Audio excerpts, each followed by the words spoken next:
టీటీడీలో విజిలెన్స్ వ్యవస్థ పూర్తిగా నిర్వీర్యమైపోయిందని మండిపడ్డారు టీటీడీ మాజీ చైర్మన్ భూమన కరుణాకర్ రెడ్డి. గత ప్రభుత్వంపై తీవ్ర విమర్శలు చేసిన కూటమి నాయకులు ఇప్పుడు జరుగుతున్న పరిణామాలపై ఏం సమాధానం చెప్తారన్నారు. కూటమి పాలనలో తిరుమలలో మద్యం, మాంసం పట్టుబడుతున్నాయన్నారు ఆయన.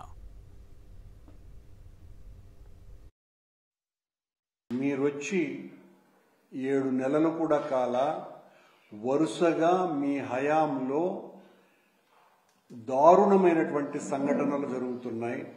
నిన్నగాక మొన్న మీ పాలనలోనే 6 మంది భక్తులు వైకుంఠానికి వెళ్ళిపోయినారు.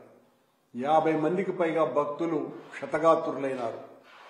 ఏదో ఒక సంఘటన జరుగుతూనే ఉన్నది. కొండ మీద యాక్సిడెంట్లు జరగటము, ఏదో ఆ పోర్టులో మంటలు చెలరేగటము. ఈ రోజున మళ్ళీ అత్యంత హేయమైనటువంటి చర్య.